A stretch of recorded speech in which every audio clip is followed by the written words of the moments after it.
The elevator doors slid shut behind me, leaving Lloyd upstairs in our hotel room, probably already asleep. I stood in the lobby of the San Antonio Marriott, silk robe tied loosely around my waist, bare legs catching the warm glow of the chandelier above. It was past midnight, and the marble floors echoed with each step of my heels as I crossed toward the concierge desk. I wasn't supposed to be down here. I was supposed to be upstairs, lying next to my husband, pretending everything was fine between us. But I couldn't sleep, couldn't shake the restlessness that had been building for months. Felix looked up from his paperwork the moment I approached, his dark eyes taking in every detail, the way my robe had shifted, exposing the curve of my collarbone, the soft silk clinging to my silhouette. He was younger than me, maybe 30, with strong hands and an easy confidence that made my pulse quicken. "Can't sleep?" he asked, his voice low and smooth, like he already knew the answer. Before we dive deeper, hit like and subscribe if you're enjoying this. Trust me, you won't want to miss what happens next. Something like that, I murmured, leaning against the marble counter, letting my fingers trace the cool surface. "My husband's already out cold upstairs. Business trip exhaustion, you know?" Felix nodded, but his gaze never left mine. There was something electric in the air between us, a tension I hadn't felt in years. "What keeps you awake, Mrs. Morrison?" The way he said my name sent a shiver down my spine. I shifted closer, the silk of my robe whispering against my skin. "Call me Clara," I said softly, "and maybe it's the same thing that keeps you working these late shifts." His lips curved into a knowing smile. "Restless energy," he said, his voice dropping lower, "the kind that builds up when you're unsatisfied." The word hung between us, heavy with meaning. I felt my breath catch, heat pooling low in my stomach. This was dangerous territory, but I couldn't pull away. "You seem to understand that feeling," I said, my voice barely above a whisper. Felix stood slowly, his tall frame casting a shadow over the desk. "There's a quieter area in the back," he said, nodding toward a secluded seating area behind marble columns, more private for conversation. I followed him without hesitation, my heart racing with each step. The secluded corner was dimly lit, leather chairs arranged around a low table, hidden from the main lobby's view. "Is this where you bring all the restless wives?" I asked, settling into the plush chair, my robe falling open slightly at the neckline. Felix's eyes darkened as he took the seat across from me, close enough that our knees almost touched. "Only the ones who look like they need something their husbands can't give them," he replied, his gaze traveling slowly down my exposed throat to where the silk gaped. The boldness of his words should have shocked me, but instead, they sent warmth flooding through my body. I leaned forward, letting the robe slip further. "And what makes you think you know what I need?" My voice was a challenge, sultry and daring. Felix's hand moved to rest on the arm of his chair, fingers drumming a slow rhythm that matched my heartbeat. "The way you came down here in nothing but silk," he said, his eyes never leaving mine. "The way you're looking at me right now, like you want me to show you exactly what you've been missing." His words were like a match to kindling. I stood suddenly, the movement causing my robe to shift and reveal more of my thigh. Felix's breath caught as I moved closer, my fingers trailing along the back of his chair. "You're very confident," I whispered, leaning down so my lips were near his ear. "But can you back it up?" That was all the invitation he needed. His hands found my waist, warm and strong through the thin silk, pulling me down onto his lap. The sensation of his firm body beneath mine sent electricity through every nerve. "Let me show you," he murmured against my neck, his breath hot on my skin. His lips found mine in a kiss that was nothing like the gentle, routine kisses I shared with Lloyd. This was hungry, desperate, full of the kind of passion I'd forgotten existed. My hands tangled in his dark hair as I pressed closer, feeling the solid warmth of his chest against mine. Felix's fingers traced the edge of my robe, teasing at the silk tie that held it closed. "Are you sure about this?" he asked, his voice rough with desire but tinged with genuine concern. I looked into his eyes, seeing the want there, the same desperate need that had driven me from my hotel room. "I haven't been sure about anything in years," I admitted, my voice breathless. "But right now, in this moment, I've never been more certain." His smile was slow and devastating as he slowly pulled the silk tie free. The robe fell open, revealing the black lace beneath, and I heard his sharp intake of breath. "You're incredible," he whispered, his hands skimming over my exposed skin with reverent touches that made me arch against him. Every caress was deliberate, worshipful, making me feel desired in a way I'd almost forgotten was possible. I began working at the buttons of his shirt, desperate to feel his skin against mine. When my palms finally pressed against his chest, I could feel his heart racing as fast as mine. "We should," I started, but he silenced me with another kiss, deeper this time, his tongue teasing mine until thought became impossible. "The service? Elevator, he murmured against my lips. There's a storage room, private. I nodded, unable to speak, overwhelmed by the intensity of what was happening between us. He stood with me still in his arms, carrying me like I weighed nothing, and I buried my face in his neck, breathing in his scent, clean and masculine with hints of expensive cologne. The elevator ride was torture, standing pressed against him. In the small space, feeling the heat radiating from his body, the tension coiling tighter with each floor we passed. When the doors opened, he led me down a quiet hallway to a door marked "Staff Only." Inside was a small room with plush chairs and a couch, clearly a break area for hotel employees. The moment the door closed behind us, we were on each other again. Felix's hands roamed my body with growing confidence, mapping every curve, every sensitive spot that made me gasp and press closer. "I've been watching you since you checked in," he confessed, his lips trailing down my throat, wondering what it would be like to touch you, to make you feel good. His honesty was intoxicating. "I've noticed you too," I admitted, my fingers working to free him from his remaining clothes. "Every time you looked at me, I felt it, like electricity." When we finally came together, skin against skin, it was like coming alive after being dormant for years. Every touch was fire, every kiss a revelation. Felix was patient, thorough, taking his time to explore every inch of my body with his hands and mouth until I was trembling with need. When he finally settled between my thighs, his touch was gentle, but insistent, finding the rhythm that made me arch against him with soft cries of pleasure. "That's it," he murmured, his voice rough with his own desire as he watched my face. "Let me see you feel good." His skilled fingers knew exactly how to move, how to build the tension until I was gripping his shoulders, my breath coming in short gasps. When I finally shattered in his arms, it was with an intensity that left me shaking, my voice catching on his name. He held me through it, pressing soft kisses to my throat, whispering how beautiful I was, how perfect. But we weren't finished. As my breathing steadied, I pushed him back against the couch, straddling his hips with newfound confidence. "My turn," I said, my voice husky with satisfaction and renewed desire. His eyes darkened as I began to move against him, taking control, setting a rhythm that had him gripping my hips with desperate hands. I took my time, savoring the power I held over him, the way his breath hitched when I moved just right, the soft sounds of pleasure that escaped his lips. When I leaned down to kiss him, tasting myself on his mouth, he groaned against my lips. "Clara," he breathed, my name like a prayer. "You're going to drive me crazy." I smiled against his mouth, moving faster, feeling him tense beneath me as his control began to slip. When he finally let go, it was with my name on his lips and his hands tangled in my hair, pulling me down for a kiss that was all heat and desperation. We lay together afterward, my head on his chest, listening to his heartbeat slow. The reality of what we'd done was starting to creep in, but I pushed it away, wanting to stay in this bubble of satisfaction and connection for just a little longer. "I should go back," I finally whispered, though every part of me wanted to stay.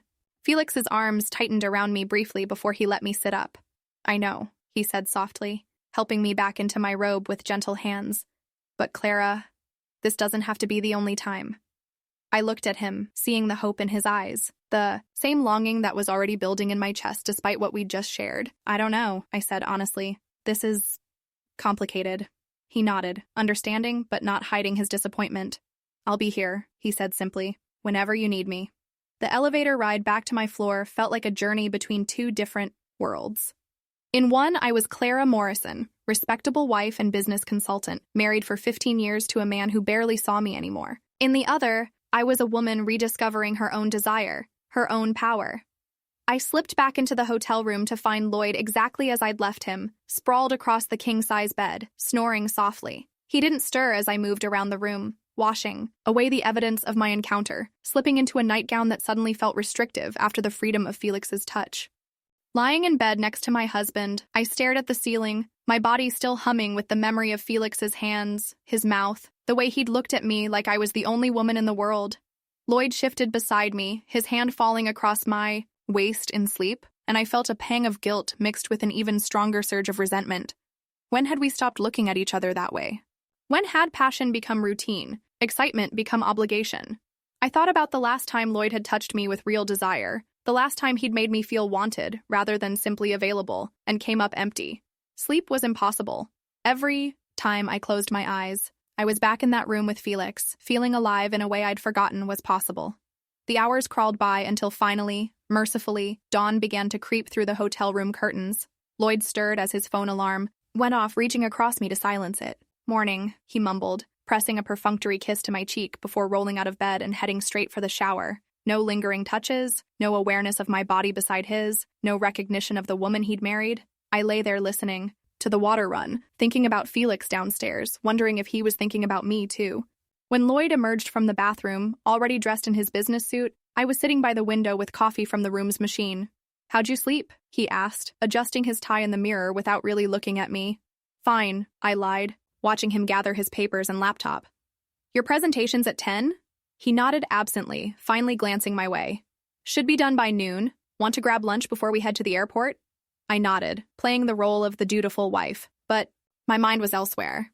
"I might explore the hotel a bit this morning," I said casually. "Maybe check out the spa." Lloyd was already heading for the door, briefcase in hand. "Sounds good. See you later." And just like that, he was gone, leaving me alone with the memory of another man's touch still burning on my skin. I showered slowly, trying to wash away the lingering scent of Felix's cologne, but also reluctant to let it go completely. When I dressed, I chose carefully, a sundress that skimmed my curves, sandals that made my legs look longer. Not the conservative attire of a business consultant's wife, but something that made me feel like the woman Felix had seen last night. The elevator ride down felt different in daylight, anticipation rather than desperation driving me. The lobby was busier now, guests checking out, business travelers hurrying to meetings. But my eyes went straight to the concierge desk, looking for him. He wasn't there. Instead, a middle-aged woman with a professional smile was organizing brochures and answering phone calls. Disappointment flooded through me, sharp and unexpected. Had last night been just a shift change coincidence? Would I see him again before we left? I wandered the lobby aimlessly, pretending to admire the artwork while my eyes kept drifting to the staff areas, hoping for a glimpse of familiar dark hair and knowing eyes. Finally, I settled into a chair with a view of the concierge desk and pretended to read a magazine, feeling foolish but unable to leave.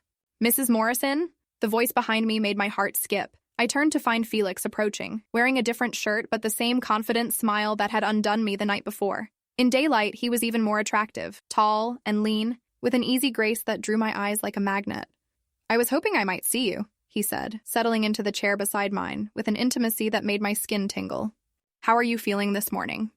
The question was loaded with meaning, his eyes searching my face for any sign of regret or shame. "Different," I said honestly, meeting his gaze. Like I woke up as someone I'd forgotten I could be. His smile widened, genuine pleasure lighting his features. "Good different, I hope?" I nodded, suddenly aware of how close he was sitting, how the scent of his cologne was affecting me even in the busy lobby. "I wanted to give you this," he said, sliding a small piece of paper across the table between us. His phone number, written in neat handwriting. "No pressure," he added quickly, "but if you ever find yourself restless again." I stared at the paper, my heart pounding. Taking it would mean acknowledging that last night wasn't just a moment of madness, that it was something I might want to repeat. "Felix?" I started, but he shook his head. "Don't decide now," he said softly. "Just keep it. See how you feel when you get home, when things go back to normal." I picked up the paper, my fingers brushing his as I did. The brief contact sent electricity up my arm, and I saw him feel it too in the way his eyes darkened. "I work the night shift most weeks," he said, his voice low enough that only I could hear. "And I travel to Dallas sometimes for training." Dallas, only 3 hours from my home in Austin. The implications hung between us, unspoken but understood. "I should go," I said, though everything in me wanted to stay, to lose myself in his eyes. And the promise they held. "Lloyd will be back soon." Felix nodded, understanding but unable to hide his reluctance to let me go. "Take care of yourself, Clara," he said, my name like a caress. "And remember, you deserve to feel alive." I walked, away without looking back, the paper burning in my hand like a secret too dangerous to keep, but too precious to discard. Back in the hotel room, I tucked it into the hidden pocket of my purse, a talisman of possibility that I wasn't ready to examine too closely. Lloyd returned from his meeting in high spirits, the presentation having gone well. Over lunch, he talked animatedly about potential new contracts and expansion opportunities, his enthusiasm infectious but somehow distant from me. I found myself studying his face, wondering when we'd stopped really seeing each other, when conversation had become just an exchange of information rather than connection. "You're quiet today," he observed as we waited for our flight in the airport. "Everything okay?" I could have told him then, could have said that I felt invisible in our marriage, that I was starving for passion and connection and the feeling of being truly wanted. Instead, I smiled and nodded. "Just tired, ready to get home." The flight back to Austin was turbulent, mirrors of my inner state as I stared out the window at the clouds below. Lloyd worked on his laptop beside me, occasionally reaching over to squeeze my hand absently, and I wondered if he could sense the change in me, the way Felix's touch had awakened something I'd thought was dead. At home, our house felt smaller, somehow the familiar rooms constraining after the freedom of the hotel. Lloyd disappeared into his home office to catch up on emails, and I wandered through rooms that suddenly felt like a museum of our life together. Photos of vacations where we'd smiled for the camera but barely touched, furniture chosen for practicality rather than comfort, everything safe and sensible and utterly lacking in passion. I unpacked mechanically, and when I pulled out the sundress I'd worn that morning, Felix's number fell out of the pocket. I stared at it for a long moment before carefully placing it in my jewelry box, hidden beneath a tangle of necklaces I rarely wore. That night, lying in our bed that felt too wide and too cold despite Lloyd's presence beside me, I couldn't stop, thinking about strong hands and knowing eyes and the feeling of being truly seen for the first time in years. Lloyd reached for me in his sleep, his hand settling on my hip in a gesture that was comfort rather than desire, and I lay awake staring at the ceiling until dawn. The weeks that followed settled into familiar patterns, but something had shifted. I caught myself checking my reflection more often, choosing clothes that made me feel attractive rather than just appropriate. I started wearing perfume again, styling my hair with more care, small changes that Lloyd didn't seem to notice but that made me feel more like the woman Felix had seen. I thought about the paper hidden in my jewelry box every day, sometimes taking it out just to look at the numbers, to remember the way Felix had looked at me when he'd given it to me. I told myself I was just keeping it as a reminder of that night, proof that I was still capable of feeling alive. I wasn't going to use it. I wasn't going to cross that line. But then Lloyd started working later, coming home distracted and distant, and our conversations became even more perfunctory. One evening, as I sat alone at the dinner table with a meal growing cold, my phone buzzed with a text from a number I didn't recognize but somehow knew. "Thinking of you. Hope you're finding ways to feel alive."